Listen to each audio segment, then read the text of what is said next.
Finally आकांक्षा का video आ चुका है। उन्होंने जवाब दिया है कि ऐसी क्या मजबूरी थी, क्या दबाव था, क्या ऐसी शर्त थी कि उनको जेठ से शादी करनी पड़ी। लेकिन एक चीज़ का जवाब नहीं मिला कि जब पति अमर की शांति हवन होना था घर में, तेरहवीं का हवन होना था घर में, तो दशकर्मा वाले दिन शादी की जल्दबाजी क्यों की गई। ये चीज़ तेरहवीं वाले दिन अमर भाई को विदा करके उनकी शांति का हवन करके भी तो की जा सकती थी। So hello guys, Radhe Radhe, जय श्री कृष्ण। स्वागत है एक और नए वीडियो में। आई होप सब अच्छे होंगे, स्वस्थ होंगे, मस्त होंगे, जहाँ भी होंगे तंदुरुस्त होंगे। अगर आपको मेरी वीडियो अच्छी लगती है तो प्लीज़ गाइस वीडियो को लाइक करना, कमेंट करना, प्लीज़ चैनल को सब्सक्राइब कर लेना नोटिफिकेशन वाली घंटी के साथ में।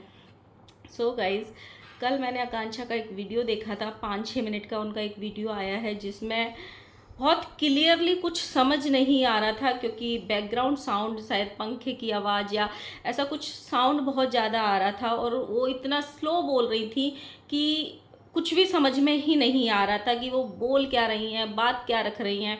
बहुत स्लो पिच पे बात कर रही थी और शायद कैमरा दूर था इस वजह से। लेकिन जितना समझ में आया, उन्होंने अपनी जो जल्दबाजी में शादी हुई है उस चीज़ के बारे में जवाब दिया है। बहुत सारे जवाब अभी नहीं दिए हैं। ऑडियंस इतनी पैनिक हो गई थी आकांक्षा की पति के जाने के बाद, 10वें दिन ही शादी देख के बहुत पैनिक हो गई थी। जो आकांक्षा को सांत्वना दे रहे थे लोग, वही लोग उनको भला बुरा बोलने लग गए, गालियां देने लग गए, जज करने लग गए।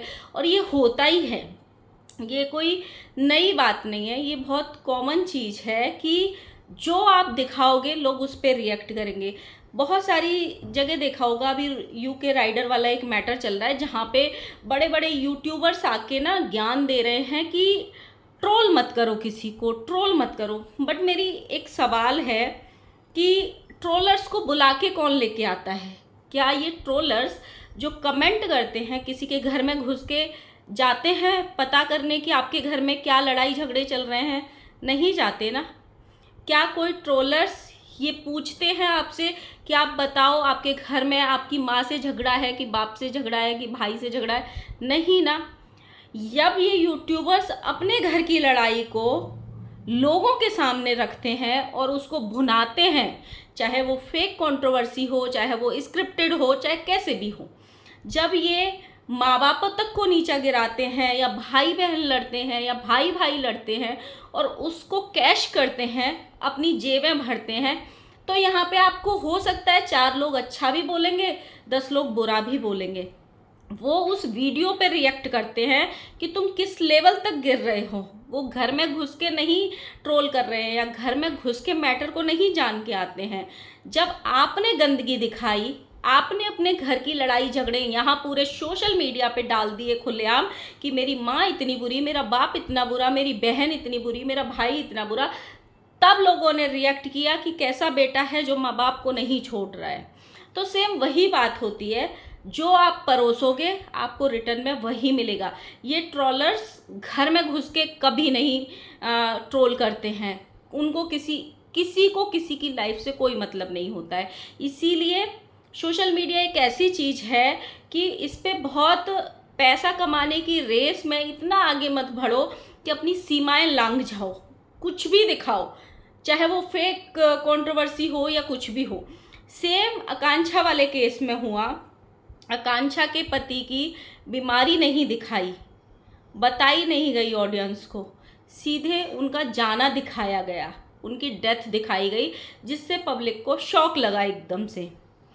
जब पब्लिक को शॉक लगा और पब्लिक एकदम से आकांक्षा के साथ खड़ी हुई, क्योंकि बच्चा छोटा है, लड़की की उम्र बिल्कुल भी नहीं है, तो 10 कर्मा वाले दिन सीधे शादी दिखा दी, लाइव कर दिए लोगों ने। इवन खुद आकांक्षा के चैनल से भी लाइव हो गई, उस पर भी शादियां डाल दी, शादी के फोटोज वीडियोज सब डाल दिए गए।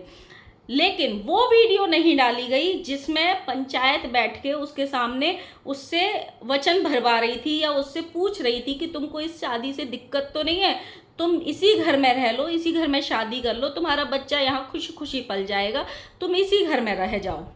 ये अगर पहले आ गई होती और बाद में शादी के वीडियो आते तो सीन दूसरा होता, लोग अलग तरह रिएक्ट करते, अगेंस्ट तब भी होते कि जो 8 साल का प्यार है उसको इतनी जल्दी क्यों भुला दिया गया, उसके लिए इतनी जल्दी हाँ क्यों कर दी गई। लेकिन इतने ज़्यादा अगेंस्ट नहीं होते, क्योंकि उनको एक सच्चाई पता चल जाती कि भाई समाज ने दबाव बनाया है, समाज ने मजबूरी में लड़की को खड़ा कर दिया, तो आकांक्षा की साइड लोग रहते। शादी का वीडियो आया, उसके बाद वो वीडियो वायरल हुआ जहाँ पे लोग उससे बात कर रहे थे, वो भी ठीक है। मैंने ना एक वीडियो देखा जिसमें आकांक्षा पूरे श्रृंगार करके बैठी हुई हैं और उनके 2 भाई, मतलब एक जिनसे वो शादी हुई है जेठ जी, वो और एक और भाई, वो जो हस्बैंड गए हैं आकांक्षा के, उनकी आत्मा शांति का हवन कर रहे हैं, शायद तेरे भी कर रहे हैं। तो मेरी समझ में एक ये नहीं आई कि पत्नी, जिसका पति गया था, वो पूरे साजो श्रृंगार में, क्योंकि अब उसकी शादी हो चुकी है, तो चुनरी मुंडी ओढ़ के अपने पति की विदाई का हवन कर रही थी। जब ये चीज़ें होनी थी, आत्मा की शांति का हवन होना था, तो शादी उसके बाद भी तो की जा सकती थी। मतलब फिर दशकर्मा वाले दिन शादी करने की इतनी जल्दबाजी क्यों थी?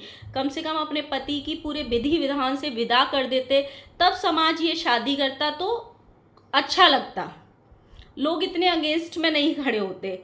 बट जो हो गया उसको कोई बदल नहीं सकता है। अब सिर्फ ये है कि आकांक्षा खुश रहे नई गृहस्थी के साथ में, उसका जीवन अच्छे से कटे, उसका बच्चा अच्छे से पले, यही होना चाहिए।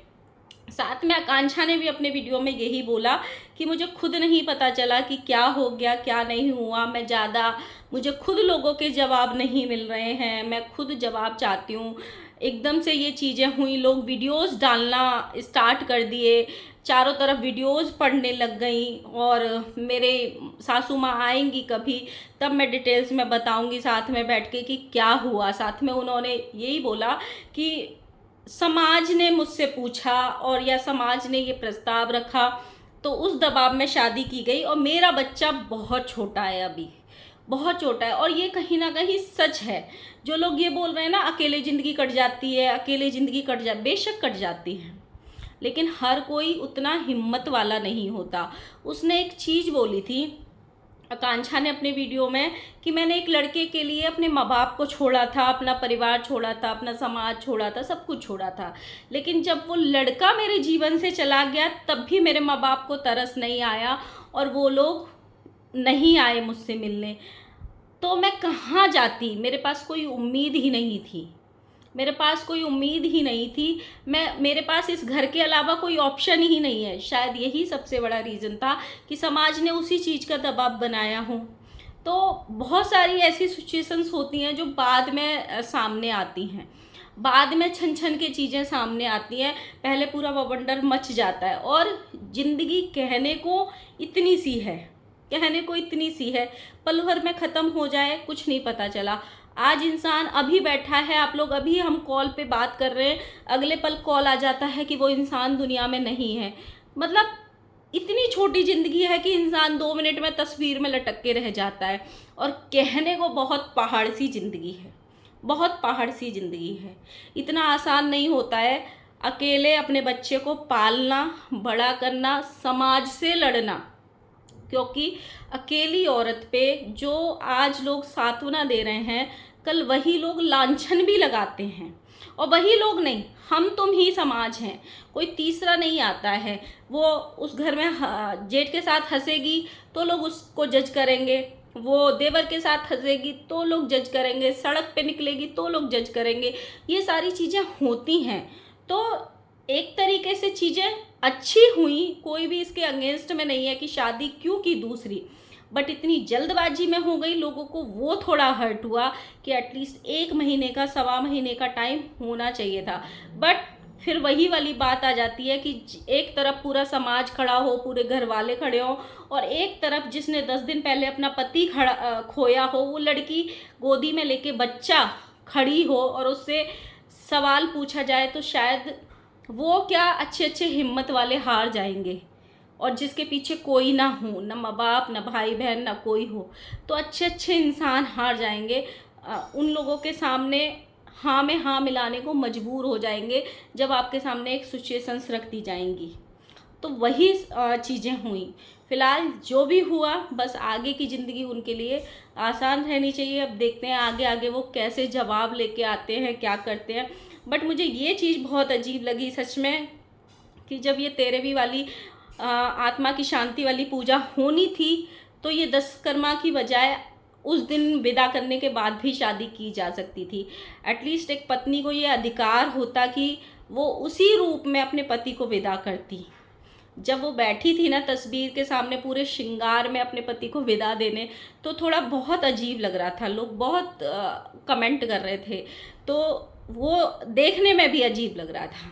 तो यही था, आपका क्या कहना है ज़रूर बताना। मिलते हैं नेक्स्ट वीडियो के साथ में, तब तक के लिए बाय बाय।